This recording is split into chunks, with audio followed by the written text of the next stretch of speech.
नमस्कार दोस्तों, स्वागत है आपका doctor Dinesh Kumar Pandey study channel पर। तो आज हम लोग वर्तमान भारतीय समाज पार्ट 4 के अंतर्गत हम लोग शिक्षा में प्रकृतिवाद का अध्ययन करेंगे। तो शिक्षा में प्रकृतिवाद की बात करते हैं। भारतवर्ष में प्रकृतिवादी दृष्टिकोण विश्व में सबसे पुराना है। मैक्स मूलर ने बताया, या मैक्स मूलर के अनुसार हम कह सकते हैं, वेदों की रचना 1200 से 1000 ईसा पूर्व हुई है। वहीं कणाद ऋषि ने संपूर्ण वस्तुओं की रचना को संगठित कणों द्वारा बताया है। मनुष्य के शरीर का निर्माण पंच तत्वों क्षिति, जल, पावक, गगन और समीर से माना गया। अर्थात इन 5 तत्वों से मनुष्य के शरीर का निर्माण हुआ है। वेदों में सूर्य, अग्नि, वायु, जल, पृथ्वी की अर्चना की गई है। वहीं उपनिषद भी प्रकृति के अवयवों का बहुत ही महत्वपूर्ण वितरण किया है। तो यहां ये भी कह सकते हैं कि वैशेषिक दर्शन, किसमें? वैशेषिक दर्शन में और मीमांसा में, वैशेषिक दर्शन और मीमांसा में भी जो है द्रव्यों को नित्य और अविनाशी बताया गया है। इस तरह भारतीय जीवन प्राचीन काल के प्रकृति के बहुत ही नजदीक माना। वह जल, वृक्ष, पहाड़, मिट्टी, जीव जंतु आदि से संबंधित था। इस आधार पर अगर हम यह कह दें कि प्रकृतिवाद का जन्म आदर्शवाद के साथ साथ भारतवर्ष में हुआ, तो यह गलत नहीं होगा। वहीं पश्चिम में भी परमाणुवाद के रूप में इसका उदय हुआ। अर्थात प्रकृतिवाद का उदय किस रूप में हुआ? परमाणुवाद के रूप में हुआ। इसके समर्थन में डेमोक्रेट्स ने परमाणुवाद का समर्थन किया। ऐसे ही असंख्य परमाणुओं से विश्व का निर्माण हुआ। तो यहां यह परमाणु आकार और मात्रा में भिन्न होते हैं। जो परमाणु हैं यह किसमें? आकार व मात्रा में भिन्न होते हैं। और इन्हीं के संयोग से भिन्न होते हैं। और इन्हीं परमाणुओं के क्या संयोग से क्या होती है? इन्हीं के संयोग से विश्व की रचना होती है। इन्हीं के संयोग से विश्व की रचना होती है। तो जब आगे बात करते हैं तो जो हम देखते हैं वह क्या है? वह परमाणुओं का संयोग है। तो परमाणु के संबंध में भौतिक विज्ञान हमें यह बताता है कि परमाणु भी अंतिम या अविभाज्य इकाई नहीं है। अर्थात परमाणु के भी टुकड़े हो सकते हैं। भौतिक विज्ञान कहता है कि परमाणु के क्या टुकड़े हो सकते हैं। तो क्योंकि ये परमाणु जो है वह किससे बना है? परमाणु जो है वह इलेक्ट्रॉन और प्रोटॉन से बना है। भौतिक विज्ञान मानता है कि परमाणु इलेक्ट्रॉन और प्रोटॉन के योग से बना है। ये दोनों क्या हैं? ये दोनों गतिशील हैं। इलेक्ट्रॉन और प्रोटॉन दोनों ही क्या हैं? गतिशील हैं। तो आधुनिक विज्ञान जो है वह परमाणु को एक प्रकार का सौरमंडल मानता है। परमाणु को क्या मानता है आधुनिक मनोविज्ञान? परमाणु को एक सौर मंडल मानता है, जिसमें केंद्र के चारों ओर क्या होता है? इसमें केंद्र के चारों ओर चक्कर लगाता है कौन?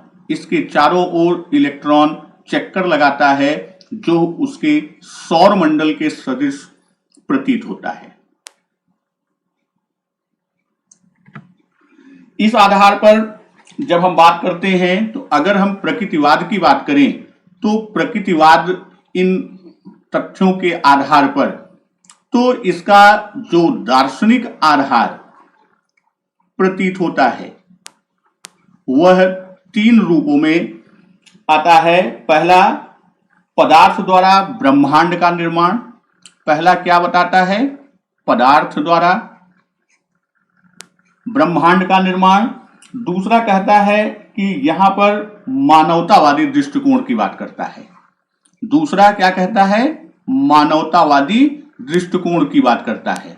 वहीं तीसरा कहता है विकास का आधार क्या होता है? विकास का आधार विज्ञान होता है।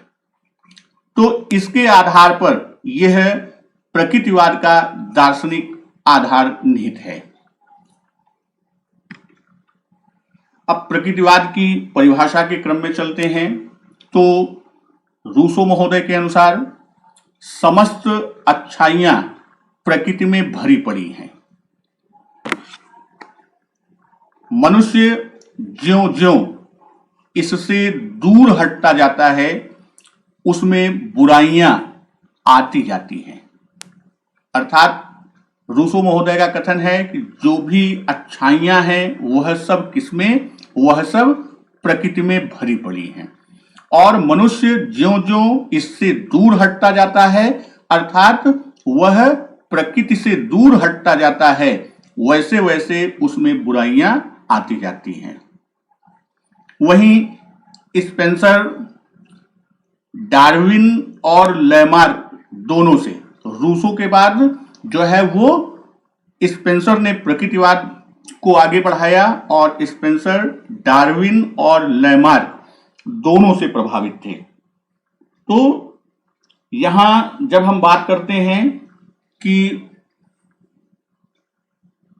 स्पेंसर की, तो उन्होंने प्रकृतिवादी विचार को वैज्ञानिक रूप दिया था। स्पेंसर ने प्रकृतिवादी विचार को किस रूप में दिया? उन्होंने इसे वैज्ञानिकता प्रदान की, अर्थात वैज्ञानिक रूप में इन्होंने इसको स्थापित किया। भारतवर्ष में भी यदि हम बात करें, तो यहां पर रविन्द्रनाथ टैगोर जी द्वारा, यहां रविन्द्रनाथ टैगोर जी द्वारा जो है वह पूर्ण रूपेण प्रकृतिवाद पर आधारित उन्होंने अपने शिक्षालय को संस्थापित किया था। इनका जो शिक्षालय था उसे उन्होंने क्या किया था? संस्थापित किया था। वहीं महात्मा गांधी जी पर भी प्रकृतिवाद का स्पष्ट प्रभाव उनके विचारों से स्पष्ट होता है। पैरी के अनुसार प्रकृतिवाद विज्ञान नहीं, वरन विज्ञान के बारे में दावा है। अधिक स्पष्ट रूप से इस बात पर या इस बात का दावा कि वैज्ञानिक ज्ञान अंतिम है, जिसमें विज्ञान से बाहर दार्शनिक ज्ञान का कोई आधार नहीं है। वहीं जेम्स वार्ड महोदय के अनुसार प्रकृतिवाद एक सिद्धांत है जो प्रकृति को ईश्वर से अलग करता है, आत्मा को प्रकृति के अधीन करता है, आत्मा को प्रकृति के अधीन करता है तथा परिवर्तनशील नियमों को सर्वोच्च मानता है। यहां परिवर्तनशील नियमों को सर्वोच्च माना गया है। प्रकृतिवाद की प्रमुख विशेषताएं। तो प्रकृतिवाद की प्रमुख विशेषताओं में संसार एक महान यंत्र है, यानी प्रकृतिवाद में यंत्र की बात की गई। संसार क्या है? एक महान यंत्र है और मनुष्य इस महान यंत्र का एक भाग है, उसका एक पार्ट है जो अपने में पूर्ण है, जो अपने में पूर्ण है। दूसरा, जीवन प्राणहीन पदार्थों से विकसित होता है। ज्ञान और सत्य का आधार इंद्रियों का अनुभव है। अंतिम सत्ता भौतिक तत्व है। अंतिम सत्ता क्या है? अंतिम सत्ता भौतिक तत्व है। ईश्वर, अंतरात्मा, परलोक इच्छा की स्वतंत्रता आदि सब भ्रमपूर्ण है। अर्थात यहाँ ईश्वर, अंतरात्मा, परमात्मा, परलोक की इच्छा की स्वतंत्रता, यह सब भ्रमपूर्ण बताया गया। विचार क्या है? विचार प्राकृतिक वातावरण पर निर्भर करते हैं। वहीं वर्तमान जीवन की वास्तविक जीवन माना गया। वर्तमान जीवन ही वास्तविक जीवन है और इसके परे कोई दुनिया नहीं है। अर्थात जो वर्तमान जीवन है वही वास्तविकता है, वही वास्तविक जीवन है और इससे हटकर, इससे परे कोई दूसरी दुनिया नहीं है। प्रकृतिवाद के विभिन्न रूप। प्रकृतिवाद के विभिन्न रूप 3 हैं, जिसमें पहला है भौतिक विज्ञानों का प्रकृतिवाद। तो भौतिक विज्ञानों के प्रकृतिवाद में, अर्थात इस विचारधारा की यदि हम बात करें तो इनके अनुसार जगत की रचना परमाणुओं द्वारा हुई है। इनका मानना यह है कि जगत का निर्माण किससे हुआ है? जगत का निर्माण परमाणुओं से हुआ है और यह परमाणु क्या हैं? यह परमाणु गतिशील हैं। प्रकृति के नियम सर्वोपरि हैं। यहां यह बताया कि क्या, कि जो प्रकृति के नियम हैं वह क्या हैं? प्रकृति के नियम वह सर्वोपरि हैं। ये मानना है भौतिक विज्ञानियों का।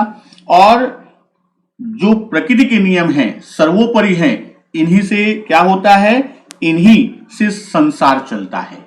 इन्हीं प्रकृति के नियमों से क्या होता है? संसार गतिमान होता है या संसार चलता है। भौतिक विज्ञानी या इस वाद के मानने वालों का मानना है कि सभी परमाणु एक जैसे नहीं होते।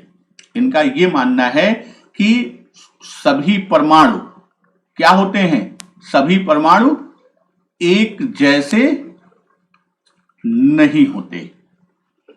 इनके आकृति, परिमाण, गति में क्या होती है? इनमें विभिन्नता होती है और आधुनिक विज्ञान परमाणु को, जैसे पूर्व में बताया, कि एक सौर मंडल की तरह मानता है और उसी के आधार पर वह प्रकृतिवाद को व्याख्यायित करता है। दूसरा आपका आता है यंत्रवादी प्रकृति। तो यंत्रवादी प्रकृतिवाद की बात हम करते हैं तो इसमें समस्त जगत को यंत्रवत माना गया। इसके अंतर्गत क्या हुआ कि समस्त जगत को उसने क्या माना? समस्त जगत को यंत्रवत माना है। और इस विचारधारा का मानना है कि मनुष्य तथा सभी प्राणी भी एक यंत्र के समान हैं। मनुष्य और सभी प्राणी भी क्या हैं? एक यंत्र के समान हैं। मनुष्य व सभी प्राणी किसके समान हैं? एक यंत्र के समान हैं। और जगत में जो भी क्रिया होती है वह निरुद्देश्य और यांत्रिक होती है। इनका यह भी मानना है इस वाद का कि जो भी क्रिया होती है वह क्या होती है? वह निरुद्देश्य व यांत्रिक होती है। तो यहां देखा जाए तो मनुष्य को एक यंत्र माना गया, लेकिन यंत्र और जीवधारी मनुष्य में अंतर है। यदि यहां हम बात करें कि यंत्र और मनुष्य यानी जो भी जीवधारी है उनके बीच क्या होता है, उनके बीच अंतर होता है। और मनुष्य एक विकसित होने वाला प्राणी है और अपने अनुभवों से व्यवहारों में सुधार लाता है, परिमार्जन करता है। लेकिन यंत्र क्या होता है, प्राणहीन होती है और उसकी प्रक्रिया बाहर से संचालित की जाती है। वहीं तीसरे रूप की बात करें तो तीसरा रूप जो है वह जीव विज्ञानी प्रकृतिवाद की बात करता है। तो जीव विज्ञानी जो प्रकृतिवाद है, तो इनका मानना है कि मनुष्य का विकास किससे हुआ है, मनुष्य का विकास जो है वह पशु से हुआ है। इस विचारधारा का मानना था कि विकास का एक क्रम होता है। इनके अनुसार क्या होता है, विकास का एक क्रम होता है और प्रत्येक प्राणी में जीवित रहने की इच्छा होती है, इसलिए वह परिस्थितियों से संघर्ष कर अपने अस्तित्व को बनाए रखता है। प्रकृतिवाद और शिक्षा। तो प्रकृतिवाद और शिक्षा की बात करें तो प्रकृतिवादी आंदोलन प्रारंभ करने का श्रेय बेकन और कामेनियस को जाता है। किसको जाता है, बेकन और कामेनियस को जाता है। तो बेकन और कामेनियस का मानना था कि शिक्षा का कार्य क्या है, बालकों को पुस्तक पढ़ा देना मात्र नहीं, बल्कि प्रकृति के अनुसार बच्चों के आगे बढ़ने के लिए प्रेरित करना। और वहीं रूसो जो है इस आंदोलन को चरम सीमा पर ले गए। वहीं रूसो महोदय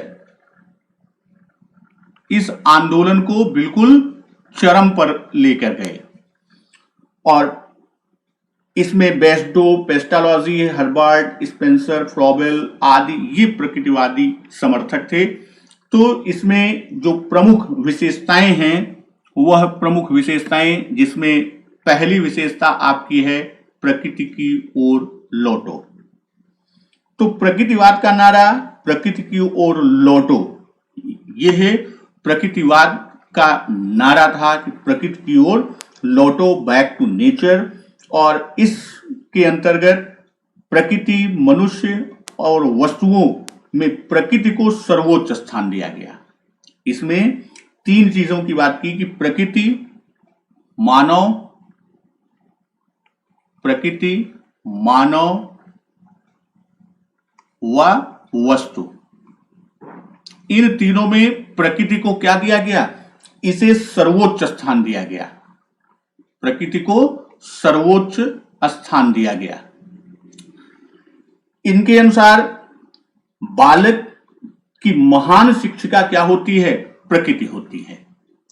प्रकृतिवाद के अनुसार बालक की जो महान शिक्षिका है वह कौन है, महान शिक्षिका कौन होती है, उसकी महान शिक्षिका प्रकृति होती है।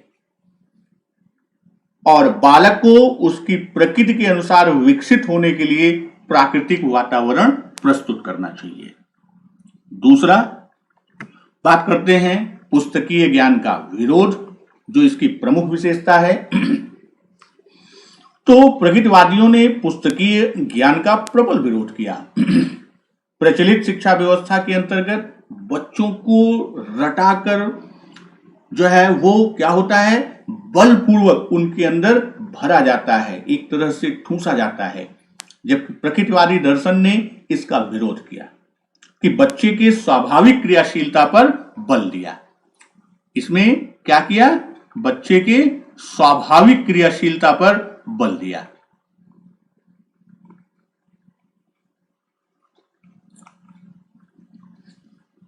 और रूसो का विचार था कि बाल्यावस्था में प्रत्येक बालक की शिक्षा कर्क सीखने और निरीक्षण तथा अनुभव द्वारा होनी चाहिए। तो यहाँ रूसो महोदय ने कहा कि जो बाल्यावस्था है उसमें शिक्षा की जो बात किया उन्होंने, तो उसमें उन्होंने कहा कि बच्चे को क्या होना चाहिए, बच्चे को करके सीखना,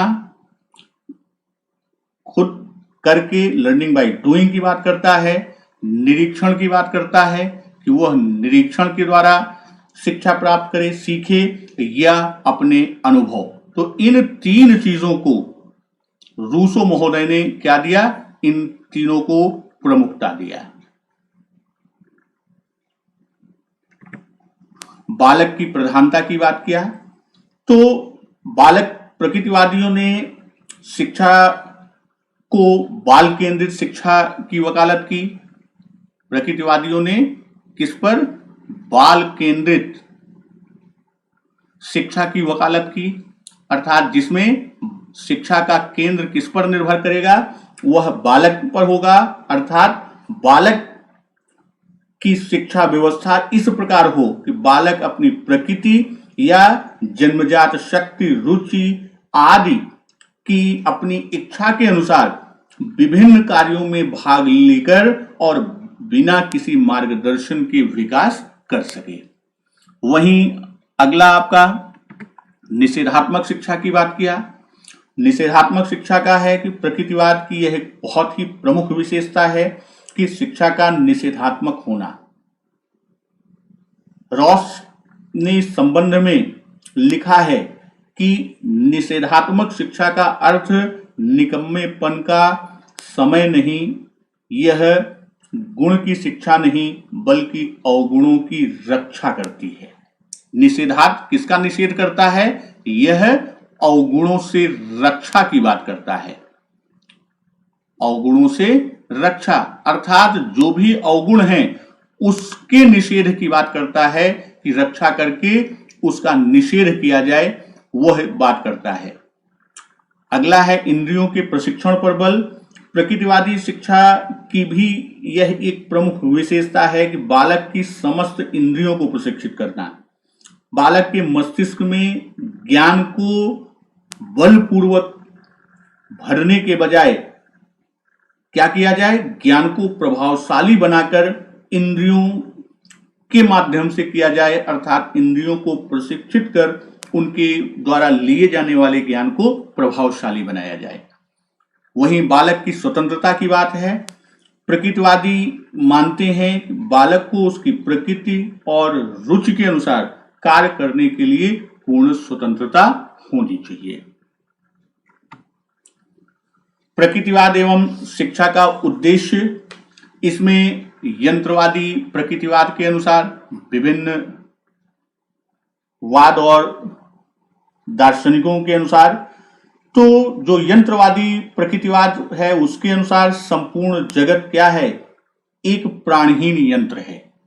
इसमें जगत को क्या माना है, यह मानता है कि जगत एक प्राणहीन यंत्र की भांति है।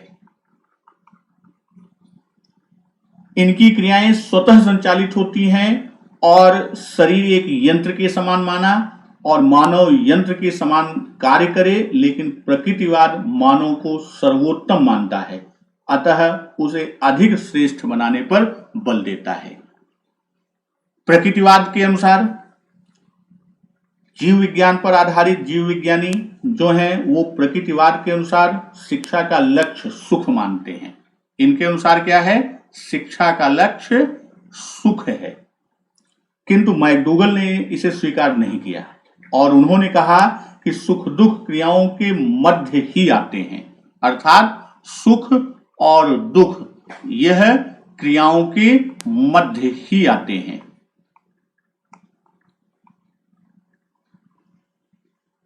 इस विचारधारा के अनुसार शिक्षा का उद्देश्य मूल प्रवृत्तियों का उचित और स्वतंत्र प्रकाशन और उपयोगी क्रियाओं में संलिप्तता।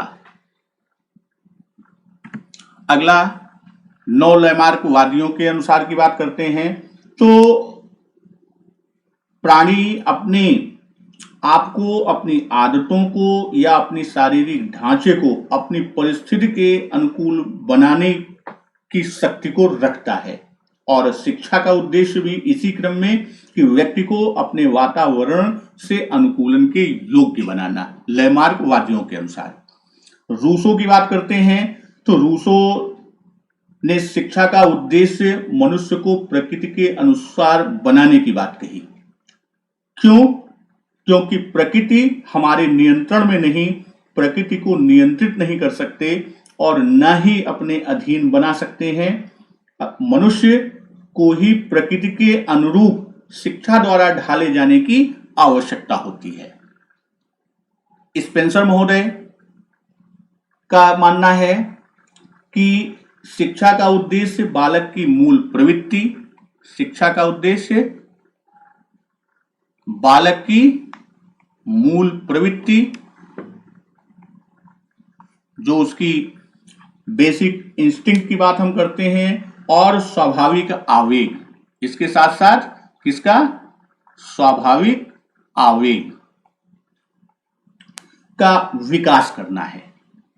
वहीं नन महोदय के अनुसार शिक्षा का उद्देश्य आत्मानुभूति और आत्म प्रकाशन है। नन के अनुसार शिक्षा का उद्देश्य आत्मानुभूति और आत्म भाव प्रकाशन है।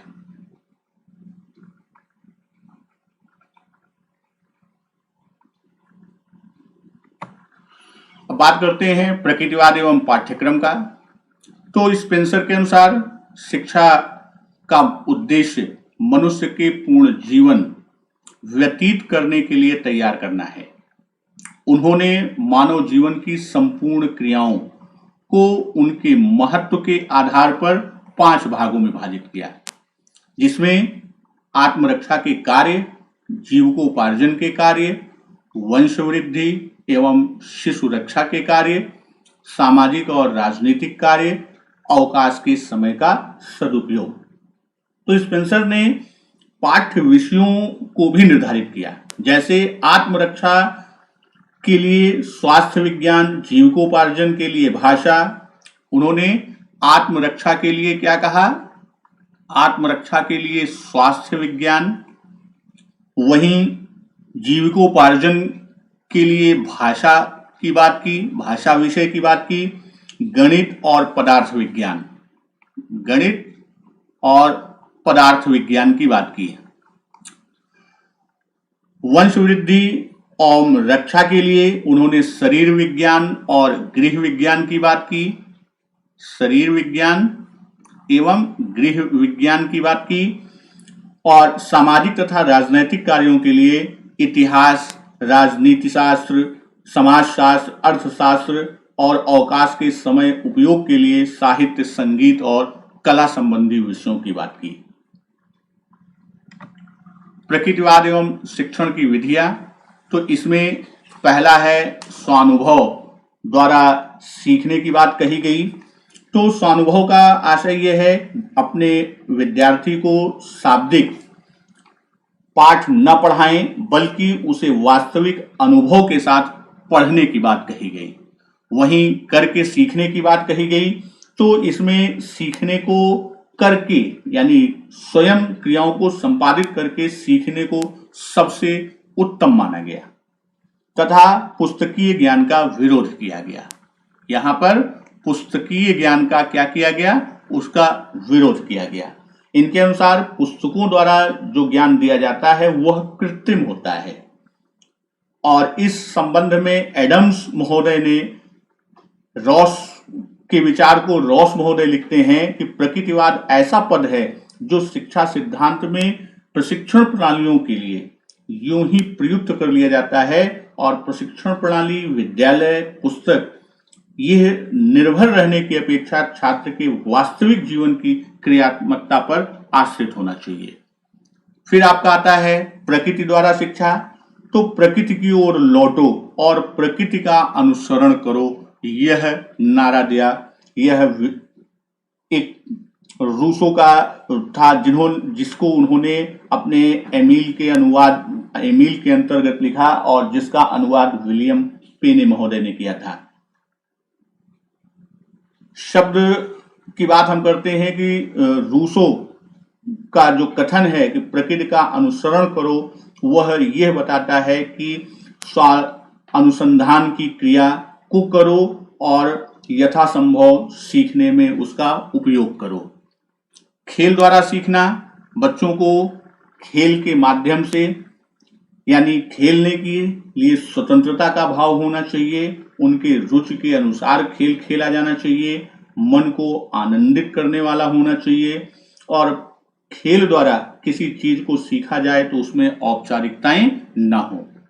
निरीक्षण द्वारा सीखना, इसमें प्रकृतिवादी शिक्षण विधि में पदार्थों के प्रत्यक्ष अनुभव पर बल दिया गया और वहां अमूर्त और काल्पनिक ज्ञान के बजाय प्रकृतिवादी ये मानते हैं कि स्वयं निरीक्षण करके सत्य का ज्ञान करें। ह्यूरिस्टिक विधि द्वारा सीखना या खेल की बात हम खोज की बात करते हैं तो प्रकृतिवाद खेल विधि का समर्थक है और उनके अनुसार ह्यूरिस्टिक विधि से कार्य करने पर स्वयं अपने तर्क उत्पन्न होते हैं, स्वतः क्रियाएं होती हैं और निर्णय की क्षमता का विकास होता है। प्रकृतिवाद और बालक,